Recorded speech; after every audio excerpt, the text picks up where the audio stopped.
so much. I love you so much. I love you so much. I love you so much. Hello, all you positive heads.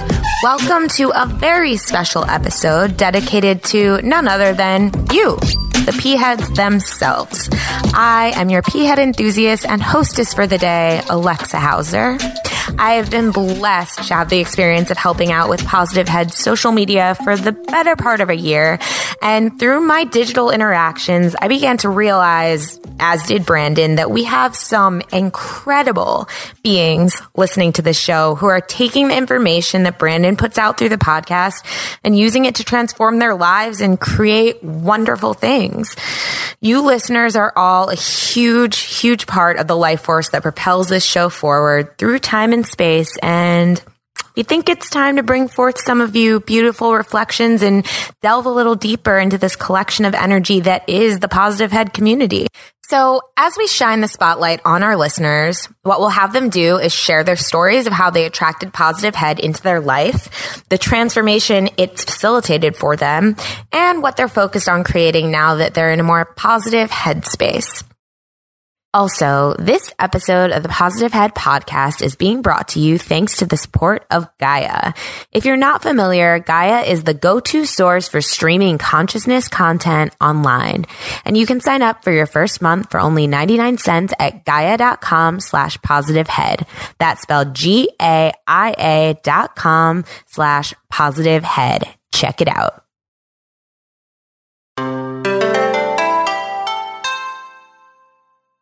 Hello, all you positive heads. Welcome to another P-Head Posse episode where today's guest is me.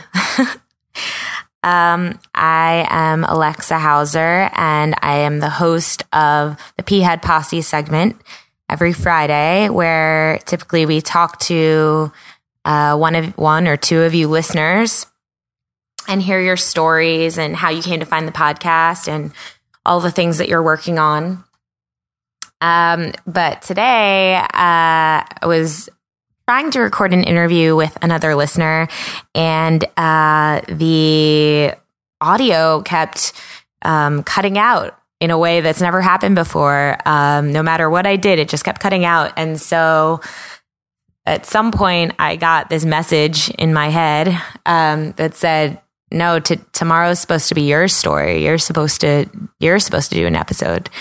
So we rescheduled that so that hopefully we can get that listener's story in a more clear way. And I'm just listening to spirit and and interviewing myself, I guess, because I think Brandon did an episode on himself in the beginning of this podcast, and so did Dalian when Dalian was co-hosting, to give a little bit of their background and their story.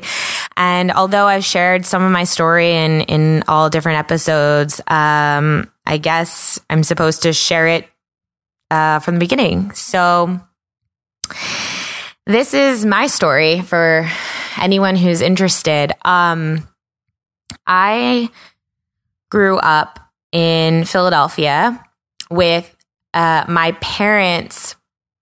Both worked in the news. My mom was a TV news reporter and my dad was a cameraman, and they worked at the same station.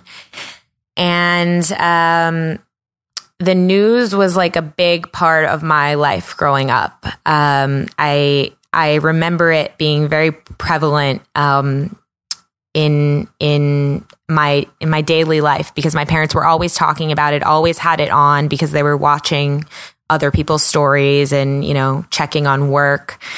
And I remember feeling incredibly sensitive to it. I remember crying quite a bit when it was on, asking them to turn it off. I just remember feeling the heavy tone of it and really just not liking all of the murders and the fires and all of this. So that was a big part of my life when I was younger. And I was also an only child. And so I spent a lot of time alone. My parents, as I said, worked in the news. So I was either alone or with a nanny for a lot of the time until I turned 5. And when I was 5, my parents got an au pair. And so if you don't know what an au pair is, it's typically a woman, but I guess it can be a man as well, who like in their teens or early 20s, who come from another country to live with a family to take care of the children, and they live there in the house with them. And my parents, because they work so much, they wanted to get me an au pair so that I would have someone with me all the time. And they thought it would be a good cultural experience for me because I would be meeting people, I'd be getting experience with people from different countries. So I would be learning about the world, which was awesome. But the not awesome thing about that was that every year they had to leave. So they only had, each au pair only had 1 year work visa. So I would have an au pair for a year and I would get really attached to her and we would become, very close. And then as soon as I got attached, they would go. She would leave and a new one would come in like a few days later from a whole different country with a whole different language, with all different food, with everything. And that repeated for 7 years straight. So for 7 years, I had this in and out type of pattern where I would, attach to someone and then they would leave. And then I would attach to someone and they would leave. I would attach to someone, they would leave. So there was a lot going on in my childhood that was contributing to, this feeling of loneliness and a lot of fear, a lot of anxiety all the time. Like my cousins, some of my cousins, they just had some of the best childhoods I remember because they were really focused on kind of having fun and following what felt good to them. And I just remember I was just focused on what I was worried about all the time, literally all the time. And like I said, the news kind of being such a big part of my life really didn't help with that, because it made me feel like there was so much to worry about. So anyway, my parents loved me so much and gave me so much affection and attention when they were home. I had the things I wanted, but at the same time, I have this very vivid memory of constantly asking myself the question, well, where's my person? Like I looked at my parents, I was like, they have somebody, they have a buddy. Where's my buddy?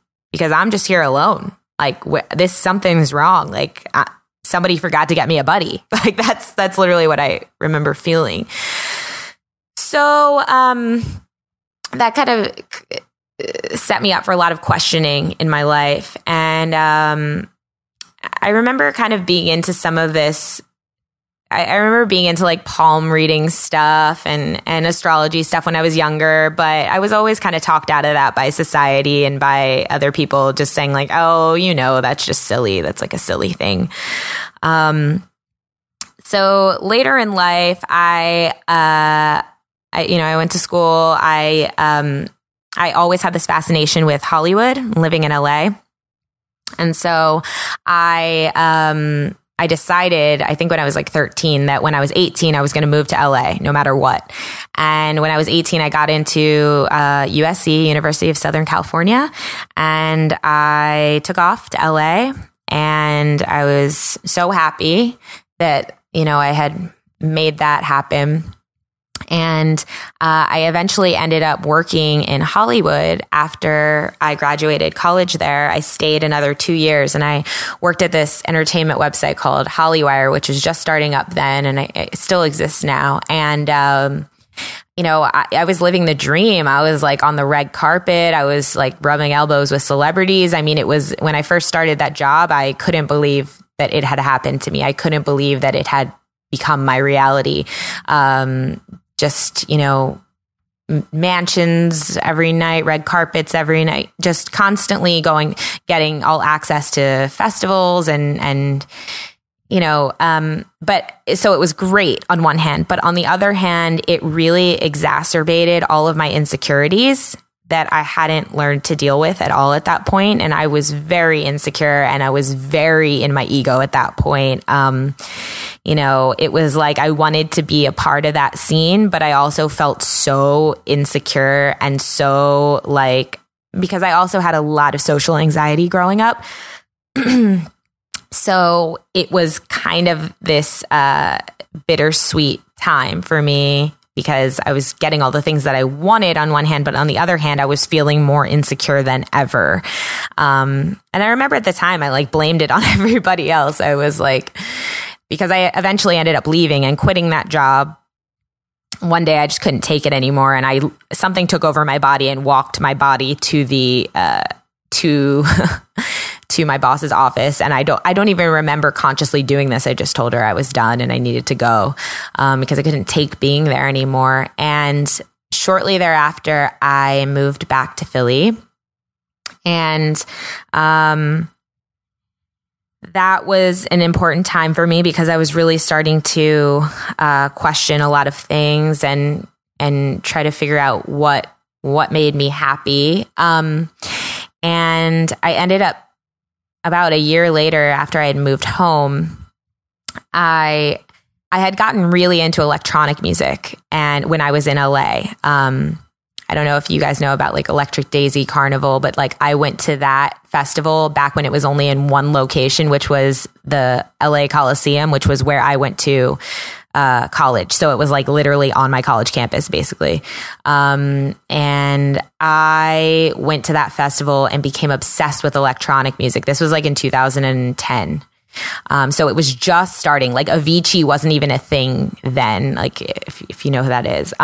So that whole scene was just becoming a thing, and I got very, very into it. And then I moved back to the East Coast right after I discovered that scene, and I was still very into it, but the East Coast hadn't really caught on to it yet. So I just kept like trying to find all the music that I could and finding other people who like this music. And then one day I was looking for some clothes to go to this event, like this electronic music event that was coming to Philly, this rare event. I was looking for some clothes and to wear online, and I couldn't find anything. Like there was nothing that fit. You know, I wanted something bright and colorful, and you know, there's a ton of these now, but back then there was nothing. Like you couldn't find anything. I looked everywhere, and I remember thinking to myself, why isn't there just a store for this? Why isn't there just a store where you can buy all of these clothes that are fit for this, you know, festival scene? Why isn't there a place for that? And suddenly the idea just popped into my head like a thunderbolt. It was like, why don't you make that? Like, why don't you start that?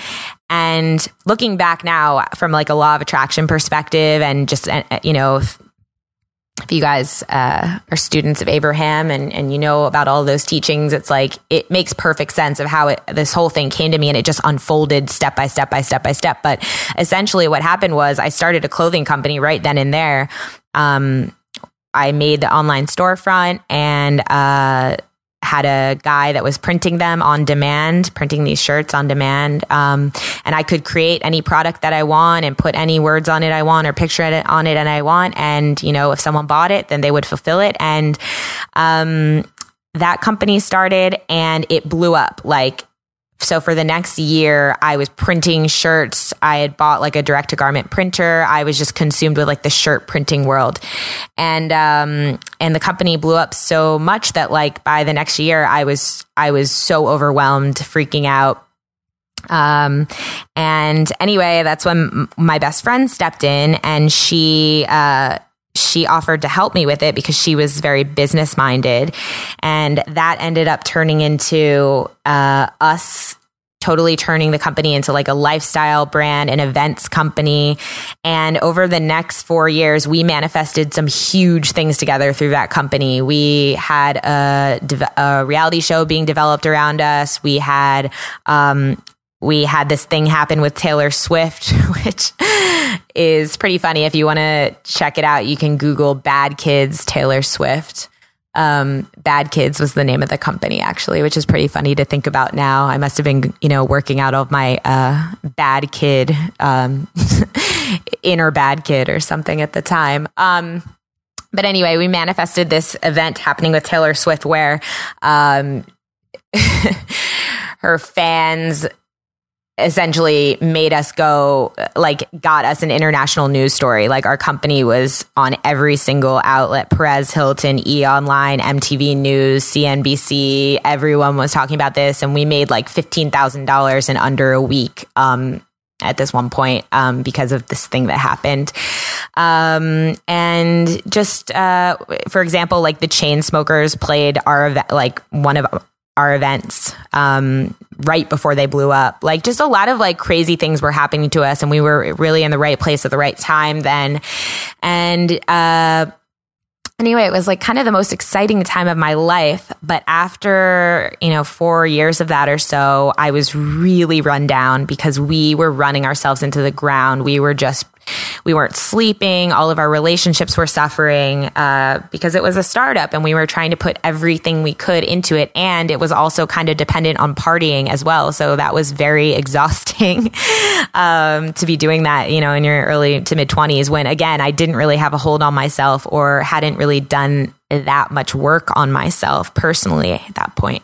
So, after about 4.5 years of that, I decided I wanted to do something else, and I kind of broke away from my own company. I basically abandoned my own company, and I started managing music artists, and that was like a huge confidence booster for me, to be kind of more in control than I had been when I was doing the company. Even though it sounds like owning a company would make you in control, it really, a lot of the time I felt like I was out of control. And so moving into the role of a music manager, where I was managing these producers, it really helped me gain some confidence and meet some people. And I really like loved being a part of that scene. But again, and this is kind of the turning point for me. After about 2 years of that, I was more run down than I'd ever been before. I was not sleeping. I was not eating. I was absolutely running myself into the ground. I had been prescribed Adderall while I had started running the company. I literally went to a doctor and asked to be prescribed Adderall because that was the only way that I could possibly stay up, or work as much as we were required to work to keep everything running. So, and it's kind of crazy. It's really crazy to look back on that and realize, I needed to that was why I went to get, diagnosed this, because I was like, how else can I do all this work? So needless to say, it was a lot, and I was very unhealthy, very unhealthy. I was the skinniest I'd ever been. And also I was starting to have all of these skin problems, and I've never had skin problems. Like, I've never, even in high school, even in middle school, I really didn't have many even pimples. So I was starting to break out quite a bit at this point. And I was also dealing with a lot of guilt, a lot of shame, a lot of things that I'd kept hidden from the people that I loved the most, and the people that had been trying to love me all my life, and my partner at the time, who's still my partner. I look back on that time and I realize, wow, I was hiding in every possible way I could, because I felt like I didn't like myself at all. I didn't like who I had become, even though on the outside I had achieved these things that made my ego feel really, really good. That was the thing. Like, my ego was running the show, because on one hand, I felt awesome about myself because I was like, look, I'm a part of the music industry, and I get VIP all the time, and I'm hanging out with all these DJs, and I know these celebrities, and I know all these people. And so it really satisfied my ego on one hand, but on the other hand, my soul was crushed. Like, I look back now and I just realize, wow, my soul was hurting so badly, because I had never slowed down to deal with any of my things, any of my issues. My insecurities were all still there. Like I said, I'd said and done some things that I was very ashamed of, and I felt very guilty about. And I was basically just, while on the outside I was, bragging about all these great things that were happening to me, on the inside, I was basically punishing myself and telling myself awful, awful things about myself on the daily without even really being conscious of it. And so towards the end of that 2 years of management, one day basically the left side of my face blew up. And I always say, like, they have those Snapchat filters, if you guys know, where like it's kind of like they make the face like oblong and look really weird. It's kind of like a fun house of mirrors. My face literally looked like that. Like, it was, the left side of my face was like, it looked like someone put a baseball in the left side of my face, and it started swelling up, and then it started cutting off my airway. And so my partner took me to like this emergency, it's basically an emergency room type of thing. And it was awful. They had to like stick this needle in my face. It was just horrible. Okay. And at the time when that happened, I remember thinking, I knew something was up, but I also thought, well, this is just I don't know. This was just like a freak thing. I was in denial still about it. I was just like, I don't know. This was just so weird. I don't know what happened. Maybe it's a medical thing. I don't know. But then 3 weeks later, it happened again, almost exactly where it had happened before. And this time it was even worse and starting to like come into my airway even more, like blowing up even more. And this time we were at home. The other time we had not been at home. We had been somewhere else. So this time we were at home. We live a couple blocks from the emergency room. So we walked there, and I'll never forget, like, when they finally put me in a room, I put like the ice down that I'd been holding up on my face. And then this doctor walked into the room, like, to grab a pen. Like, he pulled the curtain back to grab a pen, and he looked at me and he screamed, like, literally comically, like out of a movie. Like, he was like, "Oh my God." And he's like, "I'm so sorry. I just wasn't expecting that." And I'm laughing now, but it really wasn't funny then. It was really, serious. And so when that happened the second time, and mind you, the doctors each time said, "We don't know what this is." They just gave me an antibiotic and stuck a needle in my face, basically, and told me they don't know. So the first time I said this, I was in denial still. But the second time, something in me changed. Something in me was like, there's something wrong here. And it's not medical. It's not, what I mean by that is, I knew it wasn't something that I needed to go to the doctor for. I just knew it. It was like, there's something that's going on in my body, and I need to figure out what it is. There's something that's going on in my mind. I need to figure out what it is. And instantly I knew that I had to start meditating, and I switched my diet immediately. I went like strictly paleo for about 6 months from that point. But basically overnight I made several changes, and I started teaching myself to meditate, and I started looking up like a lot of, I didn't even know how to start looking up a lot of this stuff, but I was just trying to find anyone talking about like, emotional issues or, meditation or just like living healthier. And then, I remember having a little period of time where it was like I was waking up, but I was trying to go back to sleep because it was scaring me. It was really scaring me at the time because, and I'm sure a lot of you listening can relate because, when you go through it, then you understand. But for some reason, awakening can be really scary because at least what was going through my mind was, oh my God, if this is true about the universe and spirituality and all these things that I'm learning, if all this stuff is true, then I'm going to lose everything and everyone. Like, that's what went through my head for some reason. I don't know what led me to believe that specifically, but I just know that was a very immediate, deep fear of mine. Like, oh, none of these people know what's going on. Like, even the people that I love, like my partner, my best friends, my parents, like,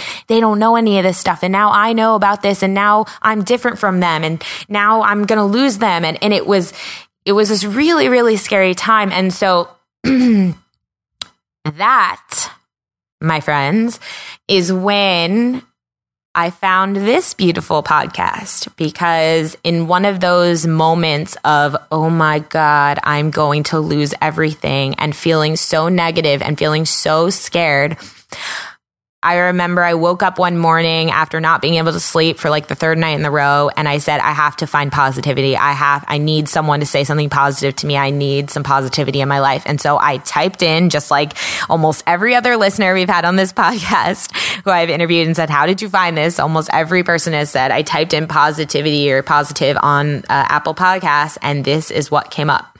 And that's what happened to me. And that's how I found this podcast. And the first time that I heard Brandon's voice, it was like I knew that he was a part of me. It's hard to explain, but it was either like I knew he was a part of me, or I knew that I was a part of him. I just knew that we were connected in some way, and I can't really explain it, but just certain things about him were so familiar to me. And I think I knew at that point that I was going to be a part of it in some way. I didn't know how, but I just felt so strongly that this was something that I was supposed to find. And started listening to the podcast, and that's also how I was introduced to Abraham Hicks. And when I was introduced to Abraham Hicks, actually, at first, it freaked me out. At first, when I started listening to Abraham, I kind of didn't get it, and it freaked me out, which is funny now, because now at a certain point, I crossed that barrier and I became obsessed, stopped listening to every other thing and just had Abraham on all day, every day, nonstop in my ear. Because the understanding of law of attraction and the understanding that we create our own realities, that spoke to me in a way that nothing in my life ever has. When I came to that realization, when I let that sink in, everything changed for me. Everything, because my whole life I'd felt like I was a victim. My whole life. I mean, I cannot remember a time when I was little that I actually was like, oh, this is fun and life is good. I don't remember ever feeling chill about anything. I remember constantly feeling like, something's wrong, and I don't know what it is, but something's wrong. Constant anxiety. And I think that's because I felt like at any time something bad could happen to me, or my parents, or people around me, or the world. What if an asteroid hits? What if my school gets shot up? What if I die and I never get to do all the things I want to do? I had no concept that we were eternal. I had no concept of, I remember crying in my bed, asking, making my parents sit with me at night and explain death to me one more time, and explain to me what happens after that and what happens after that. And the fact that I didn't have an answer, it just twisted my stomach into knots, not knowing. And so when I found Brandon, when I found Positive Head, and when I was introduced to Abraham, and I was educated about the fact that we create our own realities, that this is a vibrational universe, that what you put out is what you get back, or is what you see manifest, that we are in control, and that we're eternal beings. That rocked my freaking world. I mean, that just turned everything around for me. And I'll never forget that feeling of finally being free of the fear of death, or the fear of something happening to me or my loved ones, or not having enough time, or, not being able to do the things I want to do. Finally realizing, oh yeah, this is right. This makes sense. This feels right. Nothing ever felt right until then. But that being said, I still had so many I guess that was like 2 years ago now. And since then, I've still had so many ups and downs, so many, something happens and it's good, I'm good, like I'm doing so good. And then suddenly something else happens. And, I had this perception, as I think a lot of us do when we start on this work, start on this journey of being deliberate creators, of being, of stepping into our power, where it's like we get really down on ourselves when we think that we messed it up or that we broke our streak, And something that I've come to realize recently is that, and I've mentioned this on other podcasts, but it's all a part of it. It's all a part of it. It's all so necessary. And it really is a process of discovering that, the lows are extremely essential for the highs. If you envision a roller coaster, like if the roller coaster was just full of highs and peaks, then where would the fun be? You couldn't ride down a peak. Like if there was no valley in the roller coaster, then you would never experience the fun of going from the peak to the valley, right?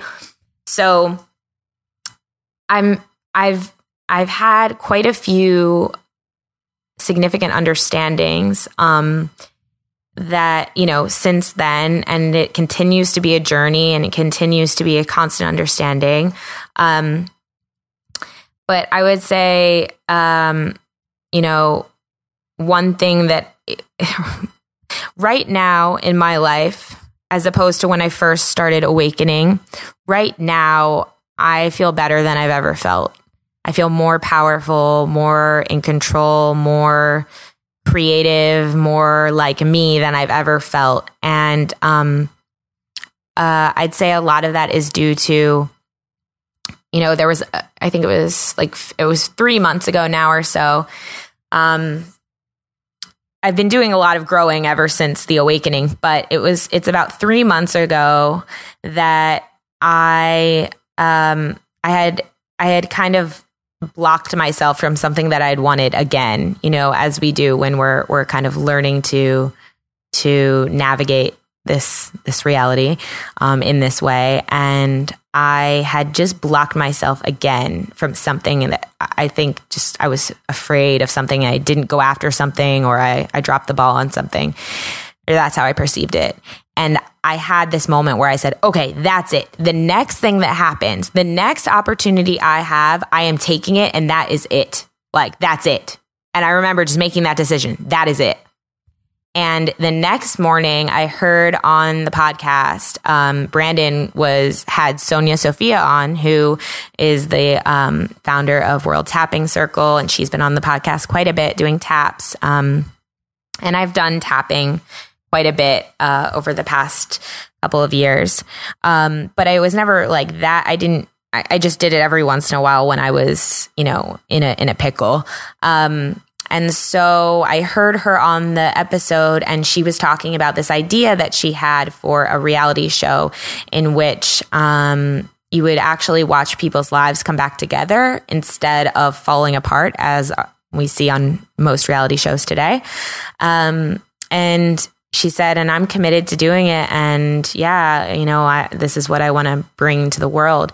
And something took over my body at that point and marched me to my computer. And I just wrote her a message without even thinking about it. It was like, it just came out of me. And I was like, hey, Sonia, I've, dealt with reality shows before. I know about, production companies and stuff because I have, I would love to help you with this. And I sent it, and next thing I know, we're on a FaceTime and we're talking about this. And next thing I know after that is suddenly I've committed to go to her EFT advanced practitioner training, which was in 3 weeks from that date. And I committed to do like 36 hours of schoolwork, coursework, and, pay to fly to Austin and stay for 10 days. And also committed to filming myself and filming other people while I was there to help make this reality show sizzle reel.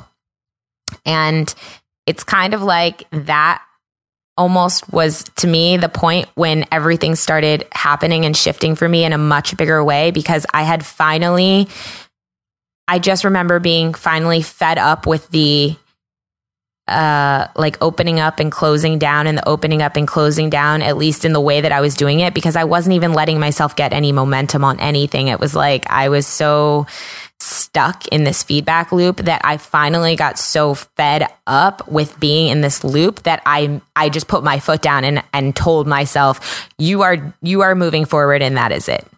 And the reason I want to the reason I'm including this as part of the story is that, if any of you are going through that, which I think it's just totally normal to go through those kinds of loops at certain points of our journey, first of all, don't worry about it, because there will be a time when you get fed up enough that you make a decision and you move forward. And just like I did in that moment. And the other thing is that that really points out to me, or that example really illustrates to me, is that a lot of this is just about making decisions. It seems like we're waiting for things to happen, or like we're dependent on other people for things to happen. But truly, this is about deciding. Life is a series of choices. And if your perception is that you need other people to make things happen, well, that's a choice you're making. And that was a choice that I was making for a long time. Like, well, nothing's happening, so I'm just going to keep waiting type of thing. Or, it was a choice to stay in that feedback loop. It was a choice to stay afraid until the day that it became, that I chose to step out of the fear and move forward. Because it was either the fear of doing something and staying stuck, or, fear of the unknown and moving forward. And I finally got to the point where that was a better decision for me. So one thing I just want to insert here is, if you feel stuck, maybe take a look at what choices are you making? Because you are constantly making a choice. Like I said, whether your choice is that you're, choosing to believe that you don't have power, or you're choosing, to wait for something, or, you're making a choice. So see what choices you're making, and then ask yourself what you want, and ask yourself, what choices can I make to move closer to what I want? Not to get what I want now. It's not necessarily that. It's what choices can I be making that are different from the choices I'm already making that will move me forward towards what I'm wanting. Because when it really comes down to it, everything is a choice. And when you make a powerful choice, when you make a choice where there's no resistance and there's no like, well, I want this, but when you make that choice, things will shift and align to happen quicker than you can imagine, very quickly and very easily. And in those moments, it's when you realize, and it's when I realize, wow, I have a lot of power in my choices. I just need to keep making choices and be more conscious of the choices that I'm making. So anyway, after I made that choice and all those things suddenly lined up, and I was suddenly, committed to going for 10 days to this retreat to learn about EFT and to also film this reality show, Sizzle Reel. And, it was so amazing because it became so clear to me as I was doing all the coursework leading up to EFT, or the EFT retreat. It became so clear to me that I was like, whoa, this is something that is made for me. Like, I've always known about tapping, which is the same thing as EFT. I've always known about it, and I've done it, like I said, a couple times before, but I didn't know exactly how it worked. I didn't know the history of it. I didn't know the biology of it. I didn't know where it came from. I didn't know how it's used. I didn't know all the things it could be used for. And I didn't know the methodology of it. I didn't know, there was a lot of things that I kind of was oblivious to about it. And when I started doing the coursework, I suddenly had this profound realization. I was like, oh my God, this is for me. This is something that is literally made for me that I didn't even realize until, like I said, I made this decision and all these things suddenly lined up and were kind of like not forced on me, but kind of put in front of my face. Because I've always been, I've always been good at giving advice. I've always, for a while, I thought I wanted to be a psychologist.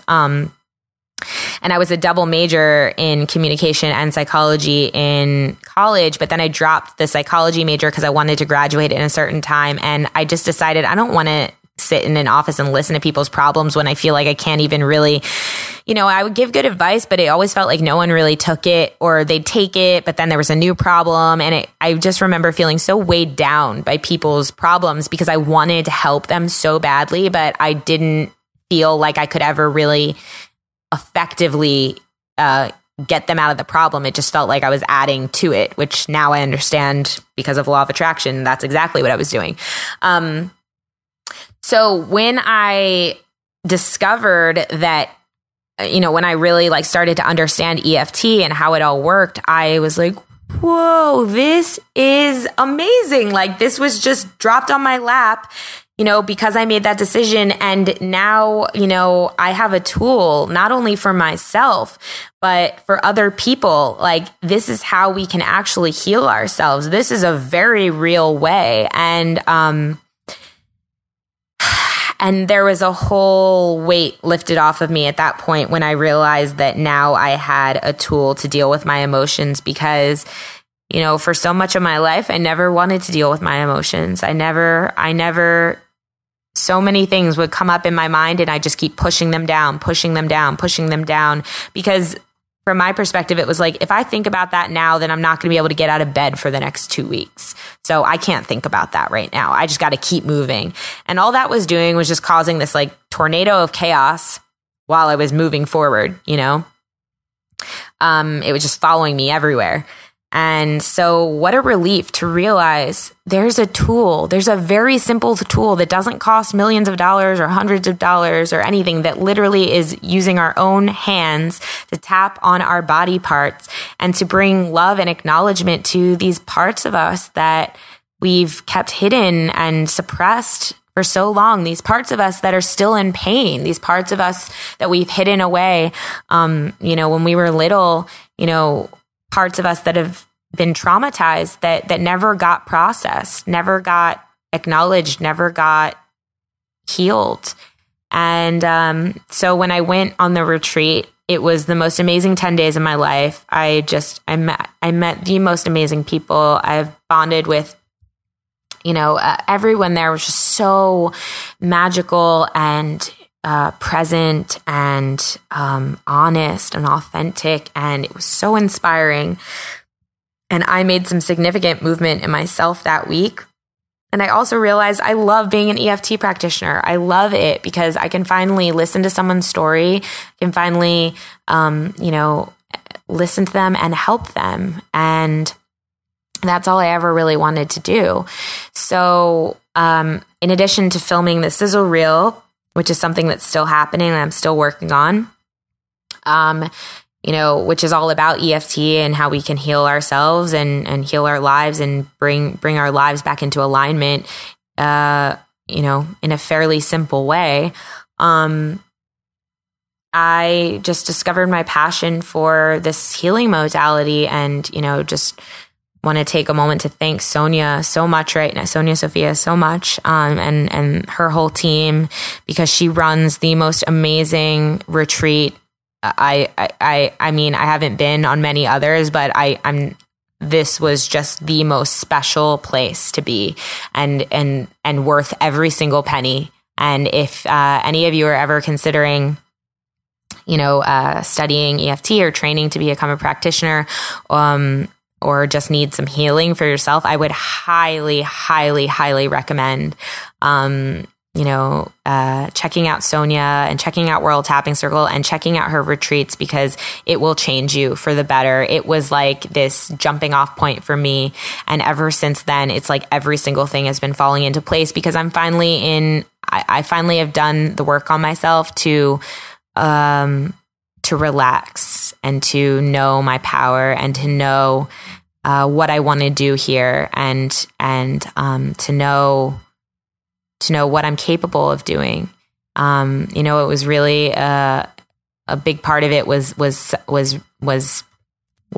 helping myself to understand that voice in my head is just a program. That voice in my head is just something I picked up from other people a long time ago, that I've just been holding on to. And through tapping, I've been able to release a lot of that. And, I'm realizing even now, I'm sure if you listen to some of my first interviews, than I did compared to me talking now. You can probably hear the difference. I mean, I know that I can hear the difference. If you go back to very early episodes of Positive Head, you can hear Brandon's voice change. It's wild. He went from a very soft-spoken, kind of like this, almost like a little bit timid, to now he's just so full of life and just, it's great. And his energy is infectious. And so, it really is amazing what EFT can do, but also just what taking time for yourself can do.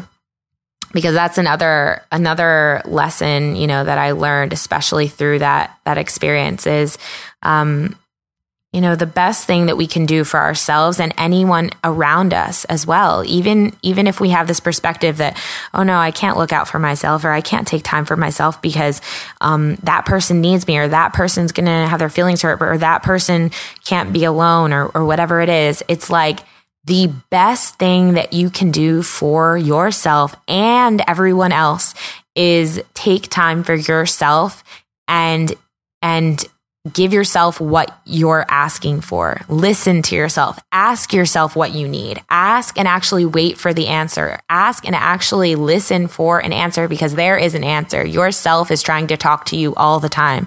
Your inner being, your higher self, is constantly trying to communicate with you. And, right before this time period that I'm talking about, I was always saying I had so much trouble with, hearing myself or connecting with myself, or connecting with my guides, or, that I couldn't hear. And I was always in my head. And not to say that I'm not still in my head quite a bit, or sometimes I'm still in my head at times. But ever since I took time for myself, I can hear myself. I can hear myself strongly. I can hear my inner being strongly. I can hear my higher self strongly, and it's becoming stronger every single day. That's why if you're in the Positive Heads Facebook group, Positive Heads with an S, if you're in there, you have probably seen me posting a lot more of these insights that are coming through me, because they're just flowing through. It's like suddenly I'm tuned in to the signal of my higher self, and it feels so good. And I can tell you that I don't know when that would have happened if I hadn't have taken time for myself to really ask myself some questions, and to really get in touch with the pain that I felt in my life, and to really bring some love to that in whatever way is best for you. For me, it was, through EFT, and I've also been doing some other things. Ambrosia Ambi was a guest on the show. I don't know, like 5 or 6 weeks ago, connecting with her. She's been, she's insanely gifted, very tuned into the spirit world, and has given me some incredible readings, that have also really helped clarify what I'm doing and which direction to go. And I think that has also helped me trust myself more, because it's been a big validation of, things that were going on in my head that I wasn't sure about. But, having someone else who can talk to your guides very clearly, or answer some questions for you definitively, that has been really helpful to me as well. So if any of you are listening to this, Ambi has actually started doing readings again. She wasn't doing them when she was on the podcast, but she started doing them again. And I'm sure she'd be more than happy if you'd reach out to her. Her name's Ambrosia Matthews on Facebook. I just want to give everyone plugs who's, been helping me along my, open up more and more, because it's just been so amazing these past few months. And there's one more thing. There's my sister from the retreat. Her name is Sophia Rose. I keep thinking we should have her on the show, but she is a folk herbalist, is what she calls herself. And she has this amazing company called La Abeja herbs, which means the honeybee. La abeja means the honeybee. And she's a poet. She's just an amazing herbalist. She travels all over the country, like picking, these amazing herbs and making tinctures and all kinds of things. And she knows all about them. And she creates all these amazing stories about each one so you can really understand what's going on. And anyway, I've been using some, this, Osutillo, tincture that she made with smoky quartz. It's just like a drop a day. And it's, this amazing, it's not plant medicine, I guess, but it's an herbal tincture that helps you speak your truth, connect back with your womb. That specific one called to me, but I can tell you, I've been doing it. I've been taking it for 9 days, maybe 10 days now, and I feel more in my truth than ever before. So for me, there's just been all these things that have kind of popped up since I made that decision to, step into my power and move forward and get out of my feedback loop. And, it's going to be different for everyone. It's going to be different. What tools come to you and what tools you feel like are most effective in opening yourself. But, if you're listening to this again and you feel stuck, make a decision. Make a decision that you don't want to be stuck anymore. Make a decision not only that you don't want to be stuck anymore, but that you want to explore what's out there, that you want to experience the next thing. Because a big thing that I was so fearful about right around this time when I was like making this big leap was I kept thinking, what if I go find myself? I go to this retreat and I find myself and I take all this time for myself, and then everyone in my life disappears because I connect with I get aligned and I haven't been aligned. So what if I go and I find myself and I get completely aligned, and then everyone from my life disappears and my whole life shifts around me so dramatically, and I lose my partner and I lose my friends, and, things change so rapidly and I can't even get my grip. I don't want any of that to happen. And so for a while I would kind of sabotage myself and just keep myself in the loop, because I was so afraid that if I actually grew into my highest self and, found my highest good, then all the things around me would just fall away. Again, if you're listening to this or if you remember, that's clearly like a pattern of mine, or clearly like a base fear of mine, is that everyone will go away. Right. But the opposite happened. The opposite. And because of that, I didn't want to trust the universe. I literally thought the universe was trying to tempt me was trying to like trick me away from like I thought the universe was literally trying to like trick me away from my partner so that it could suddenly like make me like meet someone else or go move to another, part of the country or something. Like I had this, it's funny now, but I was like suspicious of the universe. I was like, I see what you're doing and I don't like it type of thing. And now I realize that was just totally my fears playing out, manifesting, or that I was projecting onto the universe basically. And, I can tell you that, that is the opposite of what happened. Actually, me going and getting into alignment with myself and actually like hearing my own inner voice clearly for the first time and really, stepping into my power in this way, it has made everything better. Everything has gotten better. I've become so much happier. That's reflected in everything in my life. I've made more friends. My relationship has gotten way better, way stronger. I feel more in love than I ever have. And you know why? It's because I love myself more.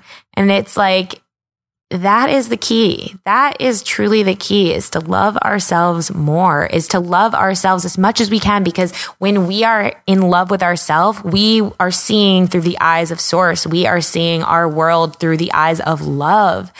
And when we do that, when we see our world through the eyes of love, then everything looks amazing. Our relationships get better. We look better. Like we see ourselves more beautifully. So if you're holding back in any way because you're afraid, like I was, that so much is going to change and that you'll lose things, I can tell you that is most likely not going to happen in the way that you think it will. And in fact, you'll gain so much more than you will lose. Even if someone in your life who you want to stay might seem resistant to some of this stuff, because that's another thing that was happening for me even after I got back from the retreat a little bit, is I went through this period where even though I felt so much better, there was this fear that was popping up in me. And I didn't even know it was there so much, but it popped up very strongly, which was I was really afraid that people were judging me, because what had become so clear from my experience at the retreat and experience after getting in touch with myself was that this stuff, the spirituality stuff, and, even speaking to spirits and channeling and all of that, it became so clear that is my biggest passion. That is my highest excitement. I love this stuff. I freaking go nuts for this stuff. I mean, you can hear my voice right now. I'm talking 10 times faster and my voice is getting higher pitched because I just love it. It excites me. It excites me to have, the super spirituality and non-physical and all of that. I believe in it so much and it excites me. It's what I want to spend all my time talking about and doing. And when I got back from the retreat, even though I was feeling so much better, I was starting to feel but what if people judge me? I know that, a lot of people in my life aren't into this. So does that mean that I shouldn't be into this, or that if I am into this, they're going to judge me, or how will we be friends, or how will we, and I had another, kind of profound moment where actually it was the day of Mother's Day where I just said, I was going over to my mom's house, who I've had a lot of issues, not a lot of issues, just our relationship has been strained at certain points, and we've always been close, but sometimes it feels like we're really pushing against each other. We're both writers and, love to inspire people, but she's not about this stuff. She doesn't necessarily believe in any of this stuff. And I really strongly do. So, anyway, I went over to her house. My dad was away on Mother's Day, and so it was just me and her. And when I got there, I remember feeling really cranky and I wasn't sure what was going on. And she came to me to greet me at the door, and she said something nice to me, and I just broke down. I just cried harder than I've cried in such a long time. And she's like, "What's wrong? What's wrong?" And I remember just saying, I was like, "I'm just so tired. I'm so tired of trying to be something. I'm so tired of caring if other people if you approve of this, if my partner approves of this, if the world approves of it. I'm so tired of trying to be something. I just want to be me, and I can't care anymore." And I just had this true, authentic moment with myself and with her where I just basically said, I'm just so done trying to be something. And, in that moment, she had basically confirmed to me, you don't have to be anything. That was just something that you perceive, basically. And it's true.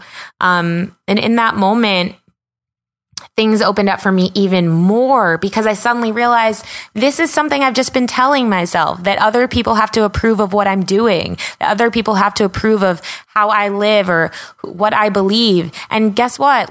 There are certain bands that I like that I don't care if anyone else likes them. I just going to listen to them when I want to listen to them. I don't care if anyone likes them. Or maybe there's a certain type of puppy I like that when I see that puppy, I go, I love that type of puppy. I don't care if other people like that type of puppy. But for some reason,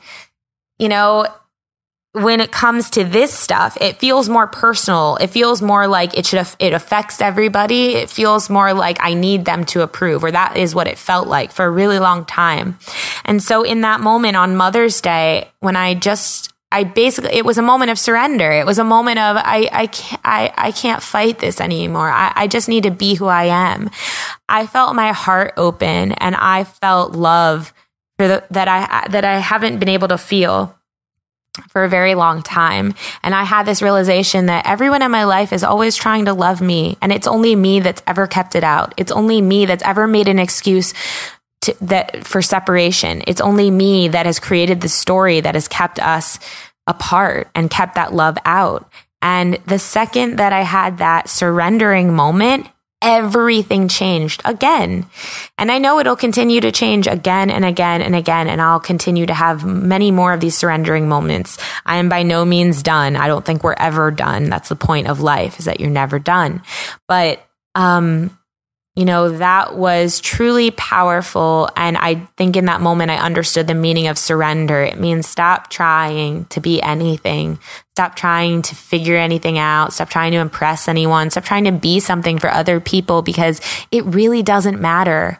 And, words don't teach. And if you're hearing this and you haven't had your own experience with this, then maybe it's a little bit hard to hear. But I know that if you're hearing this and wanting to experience this, then you'll have your own moment of surrender. And when you do, you'll know exactly what I'm saying, is that it doesn't matter what anyone else thinks. It only matters what you think about you. What you perceive that others are thinking about you is really what you think about you, projected onto them, truly. And the second that I had this experience, I had the best day with my mom, like the most open communication, most loving experience, where neither of us had